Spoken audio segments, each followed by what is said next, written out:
ಮಾರ್ಗದರ್ಶನದಲ್ಲಿ ನಡೀತಾ ಇದ್ದೇನೆ. ಅನೇಕ ಸಿಎಂಗಳು ಮಾಡಿದ ತೀರ್ಮಾನ ಮುಂದುವರಿಸಿ ಎಂದಿದ್ದೇನೆ. ಬಿಡದಿಯಲ್ಲಿ ಅಧಿಕಾರಿಗಳ ಮೇಲೆ ಹಲ್ಲೆ ರಾಜಕೀಯ ಕುಮ್ಮಕ್ಕಿನಿಂದ ನಡೆದಿದೆ. ಎಸ್ಎಂ ಕೃಷ್ಣ ಕಾಲದಲ್ಲಿ, ಐಟಿ ಬಿಟಿ ಮೊಯ್ಲಿ ಕಾಲದಲ್ಲಿ ಲಕ್ಷಕ್ಕೆ ಭೂಮಿ ಮಾರಿದ್ರು. ಈಗ ಅವೆಲ್ಲವೂ ಕೋಟ್ಯಾಂತರ ರೂಪಾಯಿ ಮೌಲ್ಯ ಆಗಿವೆ. ಎಚ್.ಡಿ. ಕುಮಾರಸ್ವಾಮಿ ವಿರುದ್ಧ ಸಿಎಂ ಡಿಕೆಶಿ ವಾಗ್ದಾಳಿ ನಡೆಸ್ತಾ ಇದ್ದಾರೆ.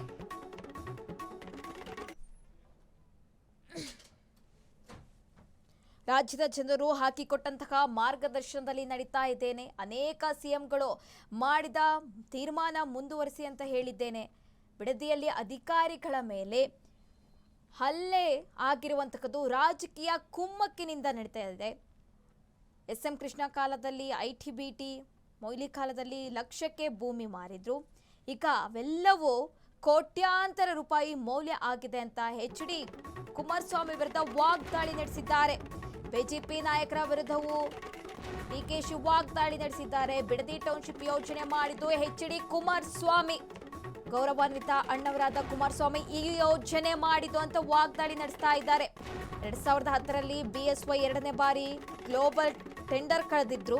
ಕುಮಾರಸ್ವಾಮಿ ಯಡಿಯೂರಪ್ಪ ಕಾಲದಲ್ಲಿ ಈ ಯೋಜನೆ ಆಗಿದ್ದು ಅಂತ ಕಿಡಿಕಾರ್ತಾ ಇದ್ದಾರೆ. 2007ರಲ್ಲೇ ನಿನ್ನೆ ಗಲಾಟೆ ಆದ ಜಾಗಗಳನ್ನು ಹೊಸದಾಗಿ ಸೇರ್ಪಡೆ ಮಾಡಲಾಗಿದೆ. ಆಗ ಎಲ್ಲಿ ಹೋಗಿದ್ರು? ಆರ್ ಅಶೋಕ್ ಅವರು ಸಚಿವರಾಗಿದ್ರು. 5 ಉಪನಗರಗಳ ಯೋಜನೆ ಆಗ್ಬೇಕಂತ ತೀರ್ಮಾನ ಮಾಡಲಾಗಿತ್ತು. ಬಿಜೆಪಿ ನಾಯಕರ ವಿರುದ್ಧವೂ ಕೂಡ ಡಿಕೆಶಿ ವಾಗ್ದಾಳಿ ನಡೆಸ್ತಾ ಇದ್ದಾರೆ.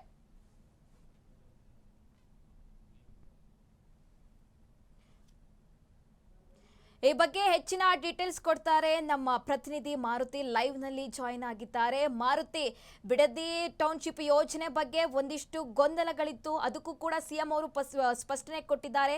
ಒತ್ತಾಯವಾಗಿ ನಾವು ಬಿಡದಿ ಟೌನ್ಶಿಪ್ ಭೂ ಸ್ವಾಧೀನ ಮಾಡಲ್ಲ ಅಂತ. ಹಾಗೆ ಇಲ್ಲಿ ಬಿಜೆಪಿ ನಾಯಕರ ವಿರುದ್ಧ ಸಿಎಂ ಅವರು ವಾಗ್ದಾಳಿ ನಡೆಸಿದ್ದಾರೆ. ಎಚ್.ಡಿ. ಕುಮಾರಸ್ವಾಮಿ ವಿರುದ್ಧ ಕೂಡ ವಾಗ್ದಾಳಿ ನಡೆಸಿದ್ದಾರೆ. ಏನೆಲ್ಲ ಡೀಟೇಲ್ಸ್ ಇದೆ ಮಾರುತಿ?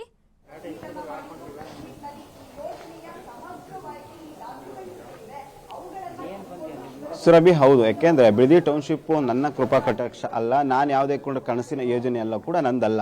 ಅದು ಕುಮಾರಸ್ವಾಮಿ ಅವರು ಹಾಕಿಕೊಟ್ಟ ದಾರಿಯಲ್ಲಿ ನಾನು ನಡೀತಿದ್ದೇನೆ ಹೊರತು ನನ್ನದೇ ಯಾವುದೇ ಕನಸಿಲ್ಲ ಬಿಡದಿ ಟೌನ್ಶಿಪ್ ವಿಚಾರದಲ್ಲಿ ಅಂತ ಕೂಡ ಏನು ಇಲ್ಲಿವರೆಗೂ ಕುಮಾರಸ್ವಾಮಿ ಅವರು ಮತ್ತೆ ಅದೇ ರೀತಿ ದೇವೇಗೌಡರು ಏನೆಲ್ಲ ಆರೋಪವನ್ನು ಕಾಂಗ್ರೆಸ್ ಸರ್ಕಾರ ಮತ್ತು ಡಿಕೆಶಿ ವಿರುದ್ಧ ಮಾಡ್ತಾ ಇದ್ರು, ಅದಕ್ಕೆಲ್ಲವೂ ಕೂಡ ಟಕ್ಕರ್ ಕೊಡುವ ಕೆಲಸವನ್ನು ಇವತ್ತು ಡಿಕೆಶಿ ಅವರು ಸಂಪೂರ್ಣವಾಗಿ ಮಾಡಿದ್ರು ಅಂತಲೇ ಹೇಳ್ಬೋದು. ಯಾಕೆಂದರೆ ಪ್ರಮುಖವಾಗಿ ತಮಗೆ ಅಂದರೆ 2006ರಿಂದ ಬಿಡದಿ ಟೌನ್ಶಿಪ್ ಯಾವಾಗ ಅಧಿಸೂಚನೆ ಬರುತ್ತೆ ಅಲ್ಲಿಂದ ಹಿಡಿದು ಆನಂತರ ಬಂದಂತ ಸರ್ಕಾರ ಆಗಿರ್ಬೋದು, ಆನಂತರ ಬಂದಂತ ಏನು ಸಿಎಂ ಆಗಿರ್ಬೋದು, ಮತ್ತೆ ಅದೇ ರೀತಿಯಾದಂಥ ಕಂದಾಯ ಸಚಿವರಾಗಿರ್ಬೋದು, ಇವರೆಲ್ಲ ಯಾವ ರೀತಿಯಾದಂಥ ಬಿಡದಿ ಟೌನ್ಶಿಪ್ಗೆ ಬುನಾದಿಯನ್ನು ಹಾಕಿದ್ರು, ಯಾವ ರೀತಿಯಾದಂಥ ಆಯಾ ಕಾಲಕ್ಕೆ ಅದು ಬದಲಾವಣೆ ಆಗ್ತಾ ಬಂತು ಎಂಬ ಬಗ್ಗೆ ಸಂಪೂರ್ಣವಾಗಿ ದಾಖಲೆ ಸಮೇತ ವಿವರಿಸುವ ಕೆಲಸವನ್ನ ಡಿಕೆಶಿ ಅವರು ಇವತ್ತು ಮಾಡೋದು. ಅಂದ್ರೆ ನಾನು ಯಾವುದೇ ಕಾರಣಕ್ಕೂ ಈ ಟೌನ್ಶಿಪ್ ಅನ್ನ ಅಂದ್ರೆ ಪ್ರಾರಂಭ ಮಾಡಿದ್ದಲ್ಲ ಅಥವಾ ನಾನೇನೋ ಮಾಡಬೇಕು ಅಂತ ಹೊರಟಿದ್ದಂತಲ್ಲ. ಕುಮಾರಸ್ವಾಮಿ ಆ 2006ರಲ್ಲಿ ಏನು ಟೌನ್ಶಿಪ್ ನ ಮಾಡಬೇಕು ಅಂತ ಹೊರಟಾರೆ ಅವ್ರು ಹಾಕೊಟ್ಟ ದಾರಿ ಮತ್ತು ಮಾರ್ಗದರ್ಶನ ಅವರ ಆಸೆಯನ್ನು ನಾನು ಪೂರೈಸ್ತಿದ್ದೇನೆ ಹೊರತು ನಾನು ಯಾವುದೇ ಕಾರಣಕ್ಕೂ ಈ ಟೌನ್ಶಿಪ್ ಮಾಡ್ತಿಲ್ಲ ಅಂತ ಕೂಡ ಹೇಳಿರುವಂಥದ್ದು. ಇನ್ನೊಂದು ಕಡೆ ಎಲ್ಲ ಒಂದ್ ಕಡೆ ಟೌನ್ಶಿಪ್ ಇಲ್ಲಿವರೆಗೂ ಕೂಡ ಸಾಕಷ್ಟು ಜಟಾಪಟಿ ನಡೀತಾ ಇದ್ದು. ಪ್ರಮುಖವಾಗಿ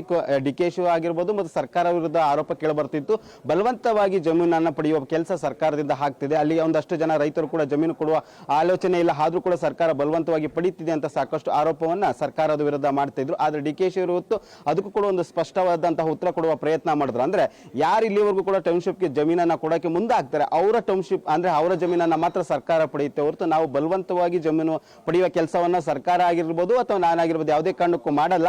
ಬಲವಂತವಾಗಿ ಪಡೆಯುವ ಕೆಲಸವೂ ಕೂಡ ನಮ್ಮ ಸರ್ಕಾರದ ಹಾಗಿಲ್ಲ. ಕೊಡುವಂತವರಾದ್ರೆ ಕೊಡಬಹುದು ಅಂತ ಕೂಡ ನೇರವಾಗಿ ಡಿಕೆಶಿ ಅವರು ಇವತ್ತು ಒಂದು ಅದಕ್ಕೆ ಪೊಲೀಸ್ ಸ್ಟಾಪ್ ಬಿಡುವ ಪ್ರಯತ್ನ ಮಾಡಿದ್ರು. ಎಲ್ಲ ಒಂದ್ ಕಡೆ ಅಂದ್ರೆ ಟೌನ್ಶಿಪ್ ವಿರುದ್ಧವಾಗಿ ಪ್ರತಿಭಟನೆ ಮಾಡ್ತಿದ್ದಂತಹ ರೈತರಿಗೆ ಒಂದು ತಾತ್ಕಾಲಿಕ ಗೆಲುವಂತನೂ ಕೂಡ ಹೇಳ್ಬೋದು. ಇನ್ನೊಂದ್ ಕಡೆ ಇದಕ್ಕೆ ಸಂಬಂಧಪಟ್ಟ ಅಂದ್ರೆ ಬಿಡದಿ ಟೌನ್ಶಿಪ್ ಸಂಬಂಧಪಟ್ಟಂತೆ ಒಂದು ಕಮಿಟಿಯನ್ನ ಕೂಡ ಮಾಡೋದಕ್ಕೆ ಈಗಾಗಲೇ ಸರ್ಕಾರ ಮುಂದಾಗಿರುವಂತದ್ದು. ಪ್ರಮುಖವಾಗಿ ಯಾರ ನೇತೃತ್ವ ಅಂದ್ರೆ ಶಾಸಕರ ನೇತೃತ್ವ ಮಾಡಬಹುದಾ ಅಥವಾ ರಿಟೈರ್ಡ್ ಜಡ್ಜ್ ನೇತೃತ್ವದಲ್ಲಿ ಮಾಡಬೇಕಾ, ಇವೆಲ್ಲವೂ ಕೂಡ ಅಥವಾ ಅಧಿಕಾರಿಗಳ ನೇತೃತ್ವದಲ್ಲಿ ಒಂದು ಕಮಿಟಿಯನ್ನ ಮಾಡಬೇಕೆಂಬ ಬಗ್ಗೆ ಕೂಡ ಏನು ನಾಳೆ ನಡೆಯುವಂತಹ ಕ್ಯಾಬಿನೆಟ್ ಅಲ್ಲಿ ಚರ್ಚೆ ಆಗುವ ಸಾಧ್ಯತೆ ಇರುವಂತಹ. ಪ್ರಮುಖವಾಗಿ ಈ ಕ್ಯಾಬಿನೆಟ್ ನಲ್ಲೂ ಕೂಡ ಯಾರೆಲ್ಲ ಕಮಿಟಿಯಲ್ಲಿ ಇರ್ತಾರೆ ಎಂಬ ಬಗ್ಗೆ ಕೂಡ ಸಂಪೂರ್ಣವಾಗಿ ನಾಳೆ ನಡೆಯುವಂತಹ ಕ್ಯಾಬಿನೆಟ್ ನಲ್ಲಿ ಚರ್ಚೆ ಆಗುತ್ತೆ. ಇದಕ್ಕೆ ಸಚಿವರ ಕೂಡ ಅನುಮೋದನೆ ಪಡೆದು ನಂತರ ಅದು ಒಂದು ಕಮಿಟಿಯನ್ನ ಮಾಡ್ತಾರೆ. ಆ ನಂತರ 2 ತಿಂಗಳ ನಂತರ ಅದಕ್ಕೆ ವರದಿ ಬರುತ್ತೆ. ಆ ವರದಿ ಆಧಾರದ ಮೇಲೆ ಮುಂದಿನ ಟೌನ್ಶಿಪ್ ಅನ್ನ ಯಾವ ರೀತಿ ಮಾಡಬೇಕು ಎಂಬ ಬಗ್ಗೆ ಕೂಡ ನಿರ್ಧಾರ ಆಗುತ್ತೆ. ಇಲ್ಲಿವರೆಗೂ ಅಂದ್ರೆ ಇಲ್ಲಿವರೆಗೂ ಇರುವಂಥದ್ದು 2 ತಿಂಗಳ ಕಾಲ ತಾತ್ಕಾಲಿಕ ಅದಕ್ಕೆ ಬ್ರೇಕ್ ಬೀಳುವಂಥ ಸಾಧ್ಯತೆ ಕೂಡ ಇರುವಂಥದ್ದು. ಅಂದರೆ ಇನ್ನು ಮುಂದೆ ಯಾವುದೇ ಜಮೀನು ಸರ್ವೆ ಆಗಿರ್ಬೋದು ಮತ್ತು ಜಮೀನನ್ನು ಪಡೆಯುವಂಥ ಕೆಲಸ ಆಗಲ್ಲ. ಅಲ್ಲಿವರೆಗೂ ಕೂಡ ಯಾರು ಸ್ವ ಇಚ್ಛೆಯಿಂದ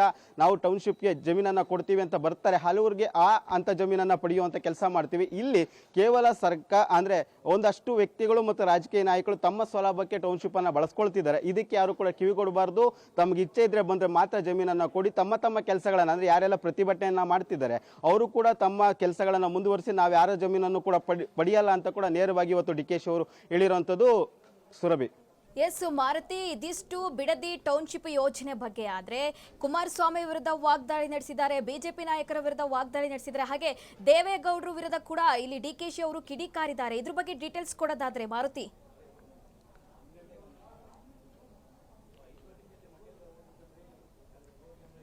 ಸುರಭಿ, ಹೌದು, ದೇವೇಗೌಡರು ಕೂಡ ಏನು ಪ್ರತಿಭಟನೆ ಮಾಡ್ತೀನಿ ಅಂತ ಹೇಳಿದ್ರು, ಅದಕ್ಕೂ ಕೂಡ ಒಂದು ಉತ್ತರವನ್ನು ಕೊಟ್ಟಿರೋದು. ದೇವೇಗೌಡರು ಪ್ರತಿಭಟನೆ ಮಾಡೋಂಥದ್ದಾಗಿರ್ಬೋದು, ಅದನ್ನು ಕೂಡ ನಾವು ಸಹಿಸಲ್ಲ ಮತ್ತು ಅದನ್ನು ನೋಡೋಕ್ಕೂ ಕೂಡ ಆಗಲ್ಲ. ಹಾಗಾಗಿ ದೇವೇಗೌಡರು ಎಲ್ಲಿ ತಮ್ಮ ಮಕ್ಕಳಿಗೆ ಆದಂಥ ಅಂದರೆ ಈ ಹಿಂದೆ ಕುಮಾರಸ್ವಾಮಿ ಅವರು ಮಾಡಿದಂತಹ ಟೌನ್ಶಿಪ್ ವಿಚಾರದಲ್ಲಿ ಅವಾಗ ಯಾಕೆ ಧರಣಿಗೆ ಬರಲಿಲ್ಲ, ಮತ್ತು ಈ ಹಿಂದೆ ಕಂದಾಯ ಸಚಿವರಾಗಿದ್ದಂಥ ಅಶೋಕ್ ಅವರು ಕೂಡ ಇದರಲ್ಲಿ ಭಾಗಿಯಾಗಿದ್ದಾರೆ, ಅದ್ರ ಬಗ್ಗೆ ಯಾಕೆ ದೇವೇಗೌಡರು ಆ ಸಂದರ್ಭದಲ್ಲಿ ಮಾತನಾಡಿಲ್ಲ.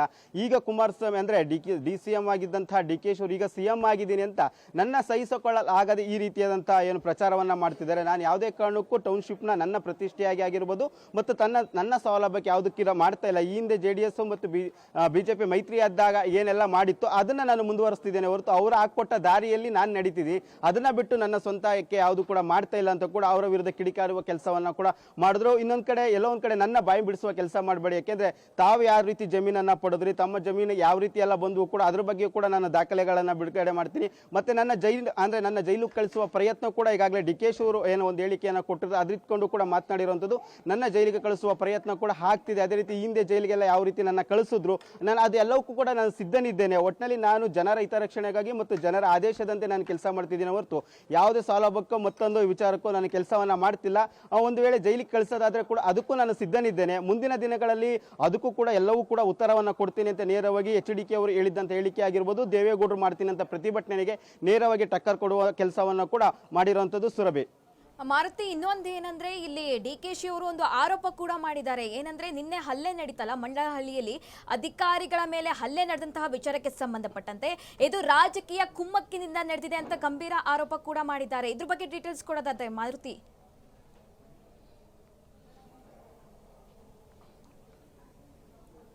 ಸುರಭಿ, ಹೌದು, ನಿನ್ನೆ ಏನು ಸರ್ವೆ ಮಾಡಕ್ಕೆ ಹೋದಂತಹ ಅಧಿಕಾರಿಗಳ ಮೇಲೆ ಒಂದಷ್ಟು ಅಲ್ಲಿನ ಏನು ಪ್ರತಿಭಟನೆ ಬಿಡದಿ ಟೌನ್ಶಿಪ್ ವಿರುದ್ಧವಾಗಿ ಏನು ಪ್ರತಿಭಟನೆ ಮಾಡ್ತಿದ್ದಂಥ ರೈತರು ಅಲ್ಲೇ ಅಥವಾ ಸಂಘರ್ಷ ಮಾಡಿರುವಂಥ ಬೆಳಕಿಗೆ ಬಂದಿರೋದು. ಆ ವಿಚಾರವೂ ಕೂಡ DKಶಿ ಅವರು ಇವತ್ತು ಮಾತನಾಡಿದ್ರು. ಅಂದರೆ ನಾವು ಯಾವುದೇ ರೀತಿಯಾದಂಥ ಏನು ರಾಜಕೀಯ ವಿಚಾರಕ್ಕಾಗಿ ಇದು ನಡೀತಾ ಇರುವಂಥ ಪ್ರತಿಭಟನೆ ಹೊರತು ರೈತರು ಮಾಡ್ತಾ ಇಲ್ಲ, ಅದು ರಾಜಕೀಯವಾಗಿ ಆ ಬಿಡದಿ ಟೌನ್ಶಿಪ್ ವಿಚಾರವನ್ನು ಬಳಸ್ಕೊಳ್ತಿದ್ದಾರೆ. ರಾಜಕೀಯ ಪ್ರೇರಿತವಾಗಿ ನಡೆದಿರೋಂಥ ಹಲ್ಲೆ ಆಗಿದೆ, ಅದು ಕೂಡ ನನಗೆ ನೋವಾಗಿದೆ. ಬಟ್ ರೈತರ ಮೇಲೆ ಆಗಿರೋಂಥ FIR ಬಗ್ಗೆ ಕೂಡ ನಾವು ಚಿಂತನೆ ಮಾಡ್ತೀವಿ, ಯಾವುದು ಕೂಡ ಬಲವಂತವಾಗಿ ನಾವು ಕೆಲಸಗಳನ್ನ ಮಾಡಲ್ಲ ಅಂತ ಕೂಡ ನೇರವಾಗಿ ಹೇಳಿದ್ರು. ಇನ್ನೊಂದು ಕಡೆ ಸಾಕಷ್ಟು ಆರೋಪವನ್ನ ಇವತ್ತು ಮಾಡಿರುತ್ತೆ. ಅಂದ್ರೆ ಅಲ್ಲಿ ನಡೀತಾ ಬಿಡದಿ ಟೌನ್ಶಿಪ್ ನಡೀತಾರಂತ ಹೋರಾಟದಲ್ಲಿ ಸಾಕಷ್ಟು ರಾಜಕೀಯ ತುಂಬಿದೆ. ಅದು ರಾಜಕೀಯವಾಗಿ ನಡೆದಂತ ಗಲಾಟೆ ಆಗಿರೋದ್ರಿಂದ ಮುಂದಿನ ದಿನಗಳಲ್ಲಿ ಯಾರು ಕೂಡ ಸರ್ವೆಗೆ ಹೋಗೋದಿಲ್ಲ, ಬಲವಂತವಾಗಿ ಯಾರು ಕೂಡ ಜಮೀನು ಪಡೆಯುವ ಕೆಲಸ ಮಾಡೋದಿಲ್ಲ. ಸ್ವಇಚ್ಛೆಯಿಂದ ಪಡೋದಾದ್ರೆ ಪಡಬಹುದು. ಒಂದು ವೇಳೆ ಏನು ರೈತರು ಒಡೆಯಂತದೆ ಆದ್ರೆ ನಮ್ಮನೆ ಮುಂದೆ ಬನ್ನಿ, ಯಾಕೆಂದ್ರೆ ನಾನು ಈಗಾಗಲೇ ನಿಮ್ಮ ಹತ್ರ ಚರ್ಚೆ ಮಾಡಿ ಅದಕ್ಕೆ ದರವನ್ನು ಕೂಡ ನಿಗದಿಯನ್ನ ಮಾಡಿದ್ದು. ಕುಮಾರಸ್ವಾಮಿ ಕಾಲದಲ್ಲಿ ಆಗದಂತಹ ದರ ನಿಗದಿಗಿನ ಅತಿ ಹೆಚ್ಚು ದರ ನಿಗದಿಯನ್ನ ನಾನು ಮಾಡಿದ್ದೀನಿ, ಮತ್ತೆ ನಿಮ್ಮ ಜೊತೆ ಸಂಪೂರ್ಣ ಅದರ ಬಗ್ಗೆ ಚರ್ಚೆ ಮಾಡಿದ್ದೀನಿ. ಒಂದು ವೇಳೆ ಹೊಡೆಯಂತದ್ದೇ ಆದ್ರೆ ಬಂದು ನನ್ನರ ಹೊಡಿರಿ, ಬಟ್ ಅಧಿಕಾರಿಗಳ ಮೇಲೆ ಯಾವುದೇ ರೀತಿಯಾದಂತಹ ಹಲ್ಲೆಯನ್ನ ಮಾಡಬಾರದು ಅಂತ ಕೂಡ ಅಲ್ಲಿನ ಏನು ನೆನ್ನೆ ಆದಂತ ದಾಳಿ ವಿವರವಾಗೂ ಕೂಡ ಸಂಪೂರ್ಣವಾಗಿ ವಿವರನ್ನ ಕೊಟ್ಟಿರುವಂತದ್ದು. ಸುರಭಿ, ಮಾಹಿತಿಗಾಗಿ ಧನ್ಯವಾದಗಳು ಮಾರುತಿ.